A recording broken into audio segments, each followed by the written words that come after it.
मैंने आम आदमी पार्टी छोड़ दी है और बीजेपी ज्वाइन कर ली है।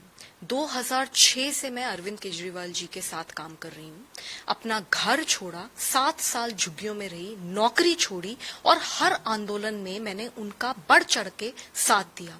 लेकिन अरविंद केजरीवाल जी ने अपने घर पे अपने गुंडे से मुझे बेरहमी से पिटवाया। जब मैंने एफआईआर दर्ज करने की कोशिश की तो उल्टा मुझे ही डराया गया, धमकाया गया।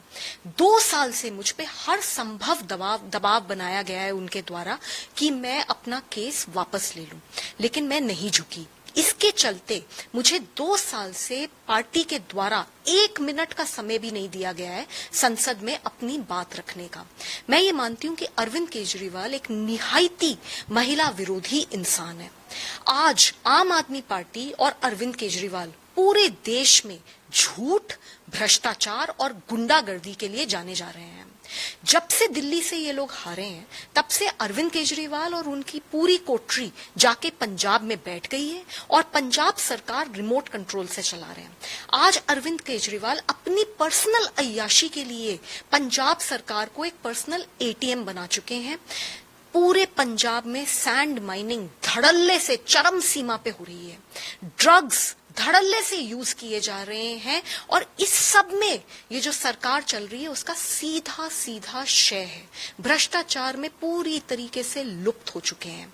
यहां तक कि कोई एमएलए, मंत्री जो पहले स्कूटर पे आते थे, वो भी आज पंजाब के बड़ा घर, बड़ी गाड़ी, बड़े बड़े बिजनेसेस में इन्वॉल्व हैं और सारा का सारा अरविंद केजरीवाल के शहर से चल रहा है भ्रष्टाचार पंजाब में। अगर कोई इसके खिलाफ आवाज उठाता है, अरविंद केजरीवाल तुरंत उसके ऊपर एफआईआर करते हैं, उसको धमकाते हैं। क्या ये राजनीति करने हम लोग राजनीति में आए थे? कम से कम मैं तो इसके लिए नहीं आई थी। एक तरफ हम अरविंद केजरीवाल की भ्रष्टाचारी हरकतें, गुंडागर्दी देख रहे हैं और दूसरी तरफ हम देश में देख रहे हैं प्राइम मिनिस्टर मोदी जी को, जो जिनकी नेतृत्व में एक डिसाइसिव लीडरशिप में, एक एबल लीडरशिप में देश कई गुना आगे बढ़ रहा है। आज ना सिर्फ वो देश के मोस्ट पॉपुलर लीडर हैं, बल्कि पूरे विश्व के most popular and loved leader हैं। उन्होंने चाहे वो ऑपरेशन सिंदूर के द्वारा दुश्मन के घर में घुसकर उसको मार गिराना हो, चाहे वो देश से नक्सलवाद जड़ से खत्म करना हो, ट्रिपल तलाक जैसे सेंसिटिव इश्यूज पे डिसाइसिव स्टैंड लेना हो और विमेन रिजर्वेशन बिल जिसका देश की महिलाएं सदियों से इंतजार कर रही हैं, उसको पार्लियामेंट में बढ़ाना हो, ये सारे ऐतिहासिक काम आज देश में प्राइम मिनिस्टर मोदी और होम मिनिस्टर अमित शाह जी द्वारा हो रहे हैं। मैं बीजेपी किसी मजबूरी में नहीं ज्वाइन कर रही। अगर ऐसा होता तो हो सकता है मैं 2 साल पहले बीजेपी ज्वाइन करती। मैं बीजेपी बहुत ही सोचकर, बहुत समझकर ज्वाइन कर रही हूं, क्योंकि मैं पूरी तरीके से प्राइम मिनिस्टर मोदी जी की सारे कामों से प्रभावित हूं और मैं उनकी लीडरशिप में काम करना चाहती हूं। आज मैं देख रही हूं कि किस तरीके से ही has emerged as a global leader and हमारी इकोनॉमी कितनी स्ट्रांग चल रही है सिर्फ उनकी स्ट्रांग डिप्लोमेसी के चलते। पूरा विश्व आज वॉर चल रहा है, बड़ी से बड़ी कंट्रीज आज त्राही त्राही मच रही है, लेकिन प्राइम मिनिस्टर की स्ट्रांग डिप्लोमेसी के चलते आज हमारे देश में कोई आंच नहीं आ रही और हम आगे बढ़ पा रहे हैं। मैं तो यही अपील करूंगी सभी से कि जो इस देश में कंस्ट्रक्टिव पॉलिटिक्स करना चाहता है, देश के लिए काम करना चाहता है, उसे मेरी तरह बीजेपी ज्वाइन करनी चाहिए। तो आपको नहीं लगता अभी कुछ दिन आएंगे की वेट हुई, उसी के तुरंत बाद जो है अब उनकी ज्वाइनिंग हो रही है, तो जो ऑपोजिशन लगातार कहता रहता है कि ईडी, सीबीआई, इसका डर से जो है लोग बीजेपी ज्वाइन करते हैं, वो कहीं ना कहीं है। देखिए, मैं तो ये कहना चाहूंगी, क्योंकि ये बार बार कह रहे हैं कि कोई गद्दारी कर दी हमने कोई इनके खिलाफ कुछ काम कर दिया। मुझे एक बात बताइए, क्या होती है गद्दारी? गद्दारी होती है जब आप अपने मूल सिद्धांत के ऊपर खरे नहीं उतरते। जब अरविंद केजरीवाल जी ने शुरू किया था, क्योंकि मैं तो 2006 से हूं, जब पार्टी भी नहीं बनी थी, पार्टी तो 2012 में बनी है, मैं 2006 से जमीन पे काम कर रही हूं, तो उस समय अरविंद केजरीवाल जी बिल्कुल फटी हुई पैंट पहनते थे।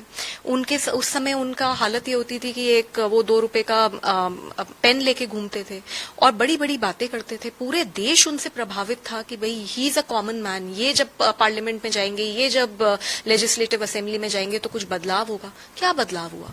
सिर्फ अरविंद केजरीवाल जी के क्लास और स्टेटस में बदलाव हुआ है। उन्होंने पहले शीश महल 1 बनाया दिल्ली में, फिर शीश महल 2 बनाया चंडीगढ़ में, आज पता चला है कि उन्होंने शीश महल 3 बना दिया है। तो ये किस तरीके की राजनीति है? जब आप लोगों से करे हुए वायदे पे खरे नहीं उतरते तो वो सच्ची गद्दारी है। और अरविंद केजरीवाल जी का व्यक्तित्व ऐसा है कि कोई भी अच्छा इंसान लंबे समय तक उनके साथ टिक ही नहीं सकता। प्रशांत भूषण जी देख लें, शशि भूषण जी, शांति भूषण जी देख लें, आप कुमार विश्वास जी देख लें, ये श्रृंखला तो बहुत लंबी है जो लोग इन्हें छोड़ छोड़ के गए, क्योंकि अरविंद केजरीवाल जी कहते कुछ हैं और करते कुछ हैं। तो ये लंबे समय तक राजनीति में कोई इनके साथ टिक ही नहीं पाता। तो ये कहना कि किसी और ने डरा के किसी को ज्वाइन करा दिया, ऐसा कुछ है ही नहीं, क्योंकि सभी अपने मन से टूट टूट के कर रहे हैं। और मेरी बात करें, पूरा देश जानता है कि अगर स्वाति मालीवाल एक चीज में बिल्कुल कायम है और वो ये है कि वो किसी से नहीं डरती, तो मुझे कैसे डरा दिया? मैं भी तो ज्वाइन कर रही हूँ और मैं तो पूरी तरीके से दिल से ज्वाइन कर रही हूँ। और 2 साल मैंने दिए हैं, पिटने के बावजूद 2 साल दिए पार्टी को कि हो सकता है मैं इसे सुधार दूं। लेकिन अरविंद केजरीवाल जी पे सर पे अब बिल्कुल पैसा और पावर का नशा सवार है, वो किसी की नहीं सुनते। तो ऐसे इंसान के साथ कोई भी काम नहीं कर सकता। इसीलिए आज 7 सांसद टूटे हैं। अभी आप देखिएगा आगे और बहुत लोग टूटेंगे, और जब वो टूटेंगे तब ये यही कहेंगे कि देखो ये तो डर के टूट गए। अरे डर के नहीं टूट रहे, आप अपनी आइडियोलॉजी देखिए, आप कहां से शुरू हुए थे, कहां गए, आपकी वजह से लोग टूट रहे। अभी आपने बात की कि और लोग हेरिटेज भी लगातार कह रही है कि अभी तो एमएलएज भी टूटेंगे। नहीं, मैं तो मानती हूँ, क्योंकि देखिए मैं ये मानती हूँ कि ये लोग पंजाब के लिए बिल्कुल पूरी तरीके से बहुत ही ज्यादा गलत है। ये पंजाब को लूट के खा रहे हैं। आप मुझे एक बात बताइए, ये सीधे सीधे पंजाबियत को ललकार रहे हैं। इन्हें पंजाब में कोई इंसान नहीं दिखता, कोई पंजाबी नहीं दिखता जो बड़ी बड़ी पोस्टों पे बैठ सकता है। जिस गुंडे ने मेरे को पीटा, अरविंद केजरीवाल ने ना सिर्फ उसे Z+ सिक्योरिटी दी, बल्कि वो भगवंत मान का चीफ एडवाइजर है। चीफ सेक्रेटरी से भी ऊपर पोजीशन दे दी है उसको। 12वीं पास गुंडा है और पंजाब का भी नहीं है। तो कोई बाहरी इंसान को लाकर पंजाब के मुख्यमंत्री के सर पे बिठा देना, ये कैसे पंजाबी लोग इसको एक्सेप्ट कर सकते हैं? आप भी जाती होंगी, मैं जाती हूँ, और मेरे को पता है, वहां से मुझे लोगों से बातचीत मेरी होती है। पंजाब के लोग अरविंद केजरीवाल और उनकी इस स्टाइल ऑफ पॉलिटिक्स से नफरत करते हैं। तो लोग जब टूटेंगे वो इस कारण से टूटेंगे, ये नहीं कि कोई उन्हें और तोड़ रहा है। कोई भी इंसान जब भी किसी से टूटता है वो इन्हीं कारणों से टूटता है। और कम से कम अरविंद केजरीवाल जी और आम आदमी पार्टी में जो जो टूट रहा है वो मैं डेफिनेटली कह सकती हूँ कि सीधे सीधे अरविंद केजरीवाल जी की वजह से टूट रहा है। मैंने आम आदमी पार्टी छोड़ दी है और बीजेपी ज्वाइन कर ली है। 2006 से मैं अरविंद केजरीवाल जी के साथ काम कर रही हूँ। अपना घर छोड़ा, 7 साल झुग्गियों में रही, नौकरी छोड़ी और हर आंदोलन में मैंने उनका बढ़ चढ़ के साथ दिया। लेकिन अरविंद केजरीवाल जी ने अपने घर पे अपने गुंडे से मुझे बेरहमी से पिटवाया।